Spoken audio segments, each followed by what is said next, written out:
This is a Jackson Pro, made in Indonesia. Mick Thomson, soloist, signature model. I am selling, as you can see from the boxes, a bunch of guitars. I'm going back to the minimalist acoustic, and then the trifecta, Strat, Tele, and Les Paul. And I'm playing less metal, so I decided I'm gonna send this to someone who's gonna play it more. But I do so with a little bit of regret, because this is a pretty cool model, and I thought I'd share a video with some of the things that I've seen online. As you know from this channel, I like to post videos about things that I don't see from other videos, as I used YouTube when looking at reviews, and you know, it's useful that way. So not a playing video, just a talking video as always.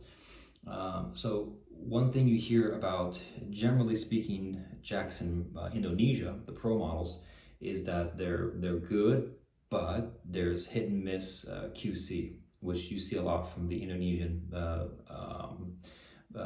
makers. The Ibanez guitars you see hit and miss quality there too. A lot of companies now are using Indonesia as their main export brand factories, and Jackson is no exception. This one, I wanted to share that besides one flaw, only one, is perfect. I've gone over it. There's no weird, nothing weird with the finish or you know, structural integrity. This one is entirely stock. I only changed out the tuners to be locking tuners for no reason other than convenience in string changes. I've changed strings on this thing like 4 times, trying to find the perfect gauge to the standard B tuning that I have this thing in. And overall, keeping in mind that this is a made in Indonesia instrument, you can expect lower quality hardware, which is definitely the case.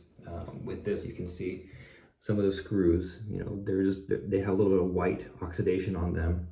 When I first got it, it was a lot worse than this, so I took everything apart and I just oiled and cleaned everything, and that helped a lot. The quality of the hardware is not bad at all, but it's definitely a grade below what you would get from USA or German or Japanese made instruments.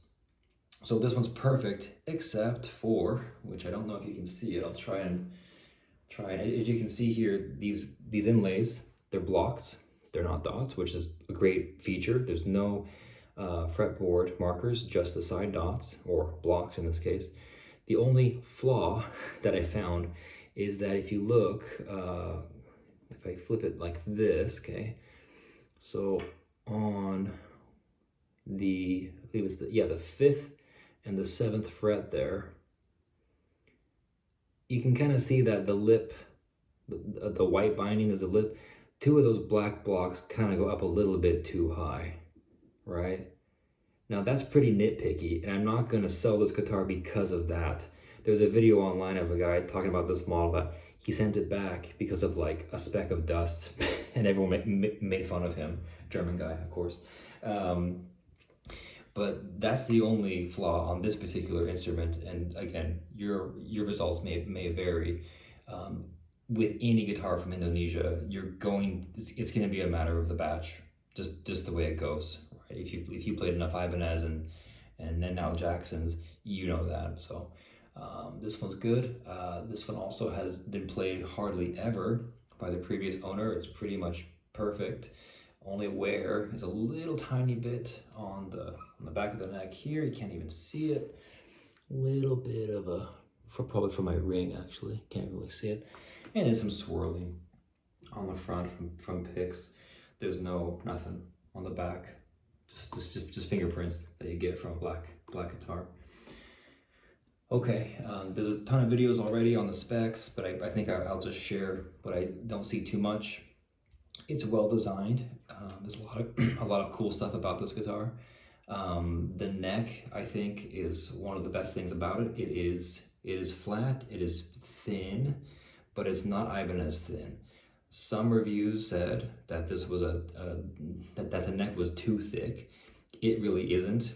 I mean, I play, you know, Alan Holdsworth and vintage 50s style instruments that have a really fat neck. So for me, this is not thick at all.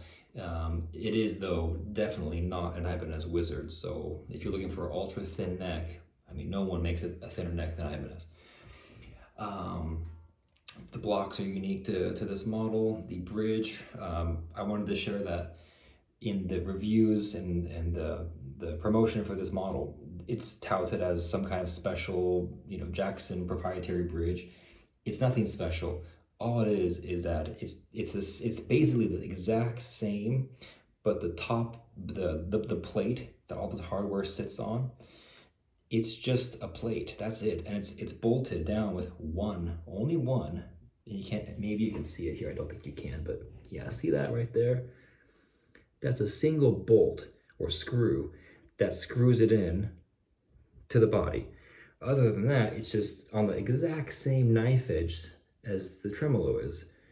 So it's nothing really crazy. They just, instead of a plate with a block and then a spring system, it's just a plate. That's it, nothing crazy.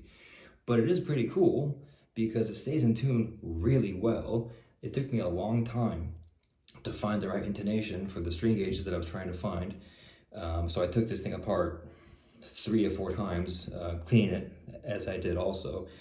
But it's smooth. There's nothing gummed up. The fine tuners were really fine. They work really well. It's a cool idea. It's not a different design though, so don't think it's going to be something crazy. It's just a Floyd Rose bolted flat to the body. That's it. Besides that, also, some other reviews said that this was annoying. This is the input jack that is angled this way. The only thing about this is that you have to use a straight angle jack. You know, I have all right angle jacks, so I had to buy, because I forgot about this when I bought this. I had to buy a straight angle jack, but that's not a big deal. It's pretty comfortable though. It makes sense. I play classical style, and this it doesn't hit my leg. You know, if you're playing with your knee right here, yes, but I play with my knee more or less here. So for me, it wasn't a big deal. You know, if you elevate your left knee, you're not gonna feel it at all. And then just overall, I would recommend. It's a cool model, especially for metal. The pickups are a big selling point. They are huge in output. They are not surgical or as precise as AMG's. They're not sloppy though. I think the word that you always see in reviews is organic, whatever that means. They feel a little bit more messy, but they're not squealy or gross sounding. They just slam whatever amp you're using. They're gonna slam it. So yeah, nothing more to say really. Great model. Would like to keep it, but I'm gonna, new phase of my life, and I'm gonna try to reduce the clutter.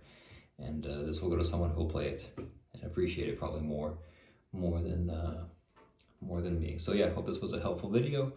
Just to recap, neck is thin, but not too thin, pretty thick. You can expect some kind of flaw when it comes to the finish. For this one, the binding's perfectly fine, but maybe for you, you'll find one that bleeds a little bit. For this particular model, it's just the blocks are a little bit off, that's all.